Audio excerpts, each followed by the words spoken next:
देहरादून से बड़ी खबर है। सीएम धामी ने आज एक महत्वपूर्ण बैठक बुलाई है। जोशीमठ मामले में सीएम धामी की हाई लेवल की मीटिंग शाम 6 बजे अफसरों के साथ बैठक करेंगे सीएम धामी। बैठक में मुख्य सचिव, आपदा प्रबंधन सचिव, सिंचाई विभाग के सचिव मौजूद रहेंगे।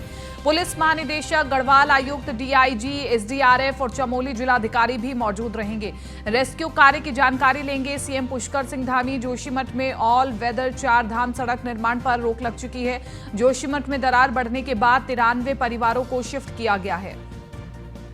तो बड़ी खबर हम आपको बता रहे हैं। एक्शन में पुष्कर सिंह धामी दिखाई दे रहे हैं। जोशीमठ में ऑल वेदर 4 धाम सड़क को लेकर के भी चर्चा होगी। जोशीमठ में दरार बढ़ने के बाद 93 परिवारों को शिफ्ट किया गया था और सीएम धामी ने बड़ी मीटिंग बुलाई है। तमाम इन बड़ी घटनाओं पर अपडेट लेंगे मुख्यमंत्री और शाम 6 बजे अफसरों के साथ बैठक है। रिपोर्ट भी लेंगे मुख्यमंत्री पुष्कर धामी और इसके अलावा लोगों के हित में, जनहित में क्या कुछ कार्य किए गए हैं उसके बारे में भी जानकारी लेंगे। हम ये तस्वीरें आपको दिखा रहे हैं। दरार आने की वजह से यहाँ रह रहे लोगों को काफी परेशानी हुई थी। लोग घरों में रहने से डर रहे थे। उनके मकान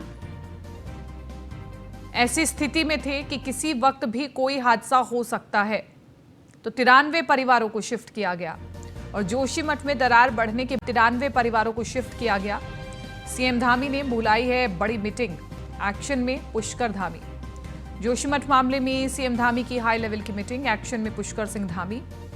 शाम 6 बजे अफसरों के साथ बैठक करेंगे सीएम धामी।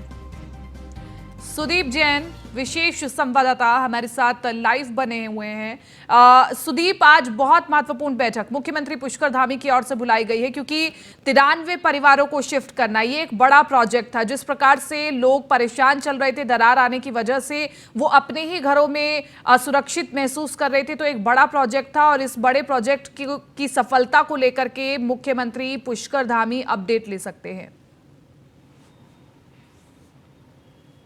जी देखिए, जोशीमठ में बहुत बड़ा खतरा बरकरार है और लगातार जो दरार है वो बढ़ती जा रही है। जोशीमठ और आसपास जितने भी निर्माण कार्य, डेवलपमेंट प्रोजेक्ट चल रहे हैं उनको रोक दिया गया है। कल मुख्यमंत्री मौके पर जा रहे हैं। 93 परिवार शिफ्ट किए गए और इनकी संख्या अब और भी ज़्यादा होने के आसार हैं। और अब जानकारी ये भी है कि जोशीमठ के साथ साथ कर्णप्रयाग में भी कुछ स्थानों पर दरारें आई हैं। अभी थोड़ी देर पहले जियोलॉजिस्ट एसपी सती साहब मीडिया सेंटर में आए थे, जहां उन्होंने पत्रकारों से कुछ बातचीत की और हिमालय की अपनी नेचर और वहां के आसपास की गतिविधियों पर चर्चा की। उनका कहना है कि जो अब चटकन यानी जो दरार आई, भूदसाव आए, इससे निकलने वाले पानी और धौली गंगा के पानी का सैंपल कराया जाना भी जरूरी है कि कहीं धौली गंगा के पानी का जो प्रोजेक्ट का पानी है वो ऊपर तो नहीं चढ़ा है।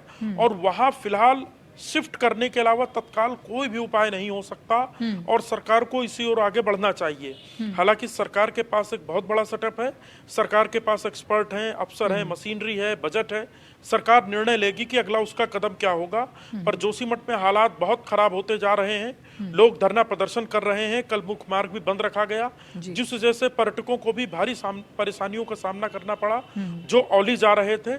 और आज शाम 6 बजे मुख्यमंत्री पुष्कर सिंह धामी अपने चीफ सेक्रेटरी, अपने विभागीय सचिवों, पुलिस महानिदेशक और एसडीआरएफ के अफसरों के साथ डिस्कशन करेंगे और इसके बाद राज्य सरकार आज कुछ बड़ा फैसला ले सकती है जैसा अनुमान लगाया जा रहा है। और कल मुख्यमंत्री जोशीमठ के लिए रवाना होंगे। ठीक है, ठीक है। सुदीप, आप बने रहिए, हम आपसे आगे भी जानकारी लेंगे और इसी के साथ साथ आगे बढ़ते हैं। बात कर रहे हैं अगले महत्वपूर्ण खबर की। गढ़वाल आयुक्त सुशील कुमार, आपदा प्रबंधन सचिव रंजीत कुमार सिन्हा सहित विशेषज्ञ वैज्ञानिकों की टीम जोशीमठ पहुंची। रंजीत कुमार सिन्हा ने कहा कि आज हमारी टीम जोशीमठ में भू धसाव का प्रभावित क्षेत्रों में घर घर जाकर सर्वेक्षण कार्य कर रही है। तो ये बहुत महत्वपूर्ण है कि एक्सपर्ट वहां पर जाएं, जाने समझें कि आखिरकार ये जो दरार बढ़ती जा रही है और इतनी ज़्यादा बढ़ती जा रही है कि जो रास्ते में घर पड़ रहे हैं वो तक कच्चे होते जा रहे हैं, घरों के बीचों बीच दीवार आती जा रही है। इसकी वजह समझने के लिए एक्सपर्ट की टीम पहुंच चुकी है। अब किस निष्कर्ष तक एक्सपर्ट की टीम पहुंचेगी, क्या कुछ रिपोर्ट में निकल करके आएगा, ये तो बहुत महत्वपूर्ण है क्योंकि शाम 6 बजे मीटिंग भी है और इस मीटिंग में तमाम एक्सपर्ट्स को जवाब भी देना है। और घर घर जाकर के सर्वेक्षण कार्य किया गया है, लोगों से बातचीत की गई है। है लोगों को हटाना, लोगों को दूसरी जगह बसाना। इसके अलावा जो स्टेबलाइजेशन का काम है वो ड्रेनेज सिस्टम जो पानी निकल रहा है उसके लिए हमारी टीम का स्टडी करी किस तरह से कहाँ से पानी अंदर से निकल रहा है। वो पानी निकल रहा है वो खतरनाक है, वो अंदर भाई वैक्यूम क्रिएट हो रहा है, उसके कारण सिंकिंग हो रही है, तो उसको हमको देखना पड़ेगा, उस पानी को हम रोक सकें, तो वो एक इम्पोर्टेंट रीजन है लोगों को हटाना। लोग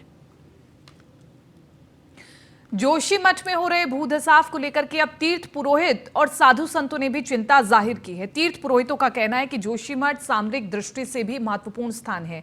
चाइना बॉर्डर से लगे होने के नाते इस स्थान का महत्व ज्यादा बढ़ जाता है। ज्योतिष पीठ के शंकराचार्य अभिमुक्तेश्वरानंद सरस्वती भी चिंता जाहिर कर रहे हैं। उन्होंने कहा है कि इस तरह से भूधसाव होना चिंता की बात है। उन्होंने भी सरकार से मांग उठाई है कि सरकार तत्काल जोशीमठ में हो रहे भूधसाव के कारणों को जानने के लिए एक्सपर्ट की टीम भेजे और वहां रह रहे लोगों के रहने और खाने की व्यवस्था तत्काल कराई जाए।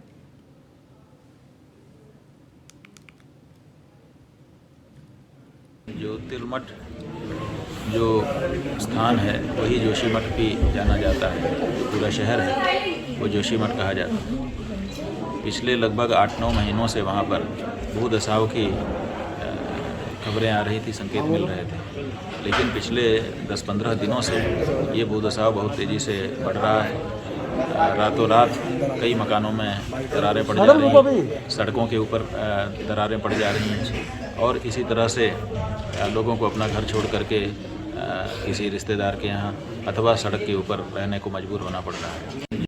आदिगुरु शंकराचार्य जी ने यहाँ पर 5 वर्षों तक तपस्या की थी और उन्हें यहाँ ज्ञान मीन्स ज्योति प्राप्त हुई थी और उसी के नाम के बाद से इसका नाम ज्योतिर्मठ पड़ा।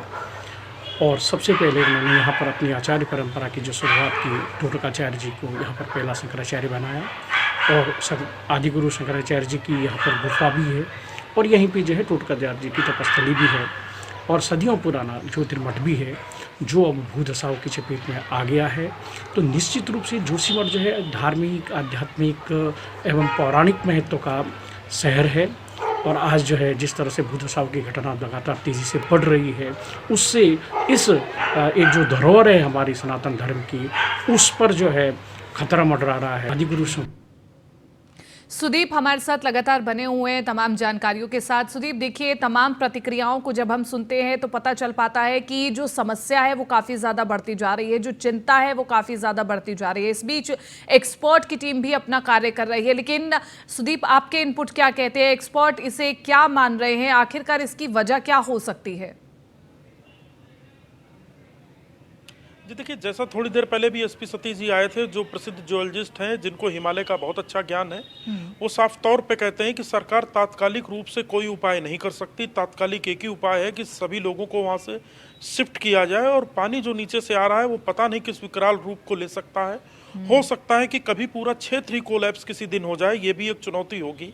लिहाजा लोगों को शिफ्ट करना ही एक विकल्प है। और बगल में जो धौली गंगा में जो 2021 में आपदा आई थी, कहीं उसके ब्लास्ट का असर तो यहाँ नहीं आ रहा है, ये एक्सपर्ट्स अपनी जांच में बताएंगे, क्योंकि हिमालय से सटा ये क्षेत्र है और मैदान में पानी के डाउन वाटर रिचार्ज में और पहाड़ के पानी के डाउन वाटर रिचार्ज में बड़ा अंतर है। एक तो टोपोग्राफी का अंतर है, दूसरा उसके जो पानी का जो घनत्व है, इन दोनों में अंतर होता है।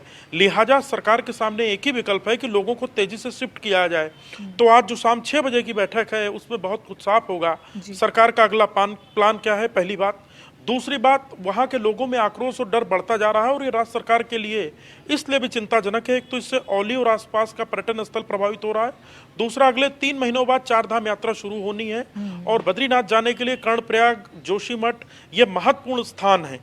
अगर ये पूरा रूट डिस्टर्ब होता है तो आने वाले समय में 4 धाम यात्रा के लिए भी सरकार के लिए एक बहुत बड़ी चुनौती पेश होगी। बिल्कुल, और ये सरकार के ऊपर एक बड़ा दबाव भी है, क्योंकि बहुत अपेक्षाएं हैं मौजूदा सरकार से कि इस समस्या को किस प्रकार से, इस समस्या से निपटा जाए। बहरहाल आज शाम 6 बजे की बैठक के बाद बहुत कुछ स्थिति साफ हो सकती है। ठीक है सुदीप, हम नज़र बनाए रखेंगे इस बड़ी खबर पर। शुक्रिया फिलहाल के लिए, तमाम इस जानकारी के लिए। और इसी के साथ साथ आगे बढ़ रहे हैं। देहरादून के गांधी पार्क स्थित महात्मा गांधी की मूर्ति के सामने देर रात पूर्व मुख्यमंत्री हरीश रावत धरने पर बैठकर हरीश रावत ने विरोध जताया है। जोशीमठ में भू धसाव को लेकर अब जो स्थिति पैदा हो गई है उसको लेकर पूर्व सीएम हरीश रावत ने चिंता जाहिर की है। आपको बताएं कि हरीश रावत ने कहा है कि आज उन लोगों के सम्मुख अस्तित्व का संकट खड़ा हो गया है।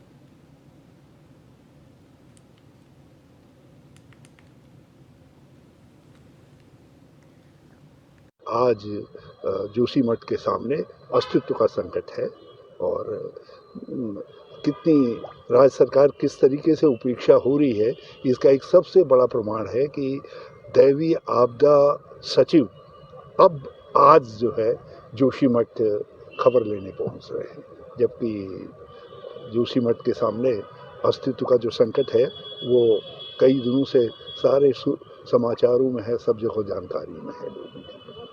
केंद्र सरकार की तरफ से अभी उनके कानों में जू भी नहीं रहेगी। जो एक्सपर्टाइज है वो गायब है।